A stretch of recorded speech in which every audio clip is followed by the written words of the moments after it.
பழம்பெரும் நடிகர் டி.எஸ். பாலையாவின் புகழை பேச ஒரு நாள் போதுமா? நிச்சயம் போதாது. அன்றைய நெல்லை மாவட்டத்தில் இருந்த சுண்டங்கோட்டை எனும் ஊரில் 1914ஆம் ஆண்டு ஆகஸ்ட் 23ஆம் தேதி பிறந்தார் பாலையா. சிறு வயதில் உயரம் குறைவாக இருந்ததால் பள்ளியில் சக மாணவர்களின் கேலிக்கும் கிண்டலுக்கும் ஆளானார்.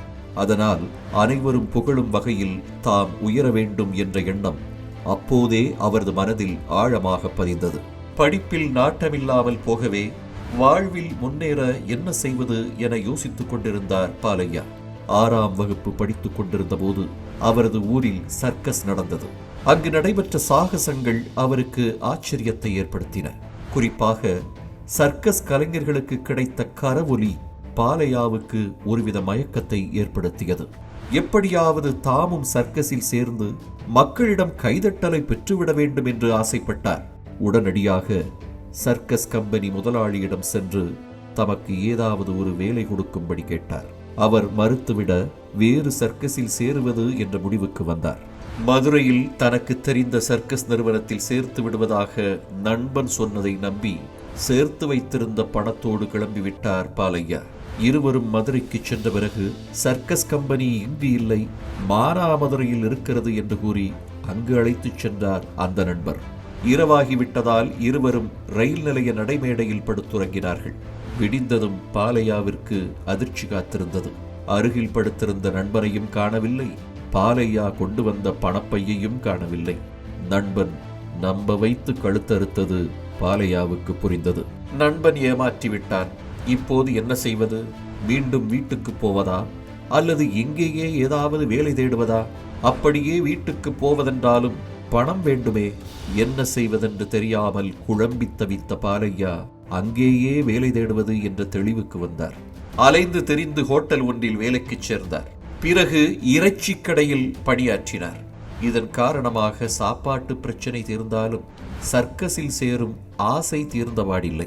அவ்வப்போது நாடகம் பார்க்க சென்ற பாலையா அங்கு நடிகர்கள் கைதட்டல் பெறுவதைக் கண்டார். சர்க்கஸில் சேர முடியாததால் நாடக குழுவில் இணைந்து புகழ் பெற விரும்பினார். சிறிது காலம் பாய்ஸ் நாடக கம்பெனியில் இருந்த அவர் பின்னர் பாலமோகன சபாவில் சேர்ந்தார்.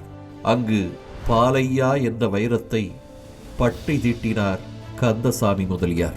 எந்த வேஷம் கொடுத்தாலும் இந்த போடு போடுறான்பா என்று சக நடிகர்களே பாராட்டும் அளவுக்கு இருந்தது பாலையாவின் நடிப்பு திறன்.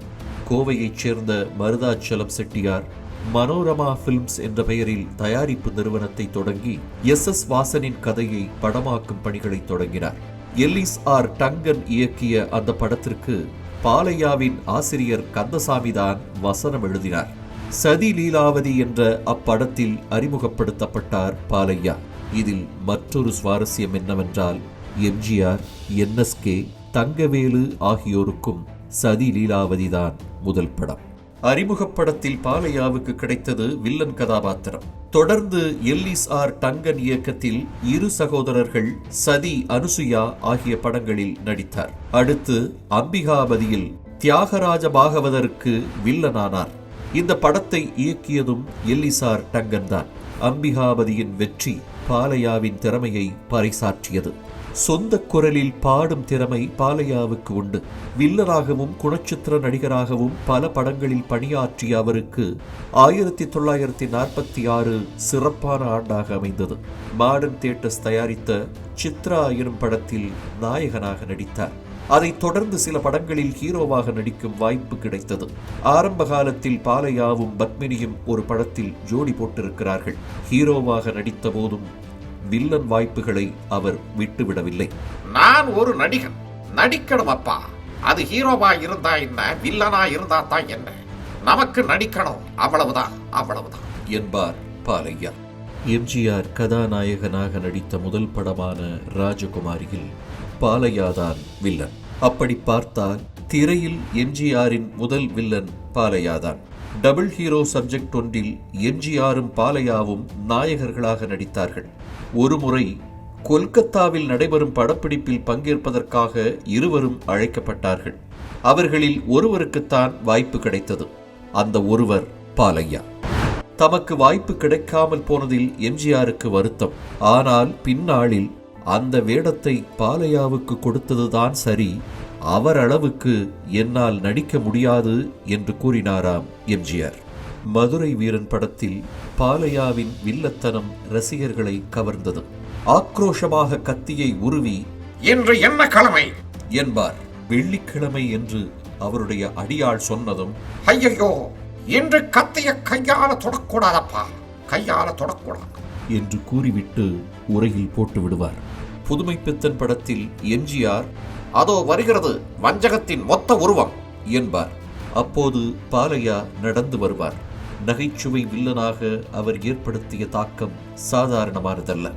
புதையல் படத்தில் இங்கு சகலவிதமான சாமான்களும் விற்கப்படும் என்ற வரிகளை இங்கு சகலவித மான சாமான்களும் விற்கப்படும் என்று பிரித்து வாசிப்பார். தூக்கு தூக்கி திரைப்படத்திலும் எதிர்மறை கதாபாத்திரத்தில் நடித்து அசத்தினார். அண்ணாவின் வேலைக்காரி படத்தில் பாலையா ஏற்ற கதாபாத்திரத்திற்கு வரவேற்பும் விமர்சனமும் சேர்ந்தே கிடைத்தது. காங்கிரஸ்காரரான பாலையா திராவிட கருத்துக்களை பேசும் கதாபாத்திரத்தில் நடிக்கலாமா என சிலர் விமர்சித்தார்கள். அதை பற்றியெல்லாம் கவலைப்படாத பாலையா, கலை வேறு அரசியல் வேறு என்று விளக்கமளித்தார்.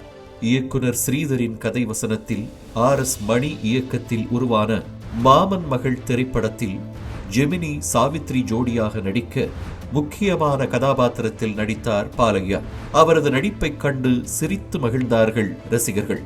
நடிகர் திலகம் சிவாஜி கணேசனோடு இணைந்து பல படங்களில் நடித்திருக்கிறார் பாலையா. பாகப்பிரிவினை படத்தில் சிவாஜிக்கு பெரியப்பாவாக உணர்ச்சி பொங்கும் வைத்தியலிங்கம் கதாபாத்திரத்தில் நடித்தார். பீம்சிங் இயக்கத்தில் உருவாக பாகப்பிரிவினைதான் பாவரிசை திரைப்படங்களுக்கான தொடக்கம். அண்ணன் வைத்தியலிங்கம், தம்பி சுந்தரலிங்கம், அவருடைய மகன் கண்ணையா ஆகியோர் கூட்டு குடும்பமாக மகிழ்ச்சியோடு வாழ்ந்து வருகிறார்கள். அவர்களை உறவினரான MR ராதா பிரிக்கிறார். அதன் பிறகு நடக்கும் உணர்ச்சி பரிமாற்றங்களே கதை. ஸ்ரீதரின் இயக்கத்தில் 1962ஆம் ஆண்டு வெளியான காதலிக்க நேரமில்லை பாலையாவின் திரைமகுடத்தில் முதன்மையான வைரக்கல். அந்த படத்தில் பாலையாவின் பாடி லாங்குவேஜ் இருக்கிறதே, அப்பப்பா! உடலை விரைப்பாக வைத்துக்கொண்டு இந்த பக்கம் அந்த பக்கம் அசைந்து கண்களை உருட்டியே காட்சியை சொல்லிவிடுவார். அதிலும் அவர் வசனம் பேசும் தொனி வேற லெவல். உடல் மொழி, உரையாடல் ஆகியவற்றோடு கையில் வைத்திருக்கும் வாக்கிங் ஸ்டிக்கையும் தேவைக்கேற்ப பயன்படுத்தி அதையும் நடிக்க வைத்திருப்பார் பாலையா. காதலிக்க நேரமில்லை படத்தின் எவர்கிரீன் சீன் என்றால் பாலையாவிடம் நாகேஷ் கதை சொல்லும் காட்சிதான். இந்த காட்சியில் கதை சொல்வதென்னவோ நாகேஷ் தான். ஆனால் கதை கேட்கும் பாலையா தன் முக பாவனைகளாலும் உடல் மொழியாலும் தான் ஓர் தேர்ந்த நடிகன் என்பதை நிரூபித்திருப்பார். படம் எடுக்க வேண்டும் என சுற்றி கொண்டிருக்கும் மகன் நாகேஷிடம் அதற்கான கதையை சொல்லும்படி கேட்பார் பாலையா. கதை சொன்னால் படம் தருவீர்களா என நாகேஷ் திருப்பி கேட்க, நீ கதை சொல்லு, படம் தருகிறேன் என்பார். சஸ்பென்ஸ் கதை. இதை ஏற்கனவே ஒருத்தர்கிட்ட சொல்லி பாதி கேட்கும் போதே கீழே விழுந்துட்டாரு என்று நாகேஷ் சொன்னவுடன் ஒரு பேய் சிரிப்பு சிரித்துவிட்டு, கோலப்பய கோலப்பய என்று கெத்து காட்டுவார் பாலையா. அவர் பேசி முடிப்பதற்குள் வாயாலேயே பின்னணி இசையை வாசித்தபடி நாகேஷ் கதையை தொடங்க, அதன் பிறகு நடப்பதெல்லாம் அதிரி புதிரி காமெடி. காதலிக்க நேரமில்லை திரைப்படத்தை ரீமேக் செய்ய விரும்பிய மனோபாலா அதற்குரிய அனுமதியை பெறுவதற்காக இயக்குனர் ஸ்ரீதரிடம் சென்றுள்ளார். அவரிடம் ஹீரோவா யார போட போறீங்க என்று ஸ்ரீதர் கேட்க, முத்துராமன் கேரக்டருக்கு ஒருவரின் பெயரையும் ரவிச்சந்திரன் கதாபாத்திரத்திற்கு வேறொரு நடிகரையும் கூறியுள்ளார். ஹீரோவா யார போட போறீங்க என்று ஸ்ரீதர் மீண்டும் கேட்க, ஓ நாகேஷ் கேரக்டரை கேட்கிறீங்களா, அந்த ரோலை இவருக்கு கொடுக்கலாம்னு இருக்கேன் என்று தெரிவித்துள்ளார் மனோபாலா. காதலிக்க நேரமில்லை படத்தின் ஹீரோ பாலையா தான். அவரை மாதிரி அந்த கேரக்டர் பண்றதுக்கு யாராவது இருக்காங்களா என்று ஸ்ரீதர் கேட்டவுடன் மனோபாலாவால் பதில் சொல்ல முடியவில்லை. காதலிக்க நேரமில்லை பட டைட்டிலில் நடிகர்கள் வரிசையில் முதல் பெயராக பாலையாவை தான் போட்டிருந்தார் ஸ்ரீதர். அவரை போல் நடிக்க யாரும் இல்லை என்பதே இளமை இயக்குனரின் கருத்து. அது உண்மையும் கூட. காதலிக்க நேரமில்லை படத்தை போலவே இன்னொரு படத்தை எடுக்க வேண்டும் என்ற விருப்பத்துடன் ஸ்ரீதரிடம் வந்தார் தயாரிப்பாளர் கோவை செழியன். அதில் இடம்பெற்ற கலைஞர்கள் தமது படத்தில் இடம்பெற வேண்டும் என்பதும், காதலிக்க நேரமில்லையைப் போல் ஊட்டியில் படமாக்கப்பட வேண்டும் என்பதும் அவரது நிபந்தனை. அதை ஏற்றுக்கொண்டு ஸ்ரீதர் உருவாக்கிய படம்தான் ஊட்டி வரை உறவு. ஊட்டியில் வசிக்கும் பெரிய மனிதரான பாலையாவுக்கு மற்றொரு குடும்பம் இருக்கும். முதல் மனைவிக்கும் மகனுக்கும் தெரியாமல் அந்த குடும்பத்திற்கு பணம் அனுப்பி கொண்டிருப்பார்.